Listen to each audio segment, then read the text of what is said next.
గుర్తుగా నేడు అధ్యక్షులు సోదరుడు కొంపల్లి రాజు గారు, అదేవిధంగా నిరుద్యోగుల గొంతుకగా నేడు నాడు నిరంతరం వారి కోసమే విద్యార్థి దశ నుంచి పోరాడుతున్న సోదరుడు రాజారాం యాదవ్ గారు, మరి మా అందరి స్ఫూర్తి ప్రదాత, మార్గదర్శి, మరి మేము బాల్యం నుంచే ఈ బహుజన వాదాన్ని తెలుగు రాష్ట్రాల్లో పరిచయం చేసిన ఒక గొప్ప నాయకుడు మరి రాజ్యసభ సభ్యులు ఆర్ కృష్ణన్న గారు.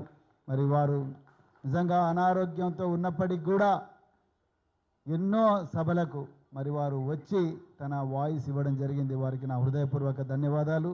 మరి ఇంకా వేదిక మీద ఉన్న అందరూ పెద్దలకు, మరి మాజీ ప్రొఫెసర్లకు అందరికి కూడా, మాజీ లాయర్లకు అందరికి కూడా, మరి సంఘాల నాయకులకు, మీడియా మిత్రులకు అందరికీ కూడా హృదయపూర్వక ధన్యవాదాలు తెలుపుతూ జై భీమ్, జై ఫూలే, జై తెలంగాణ.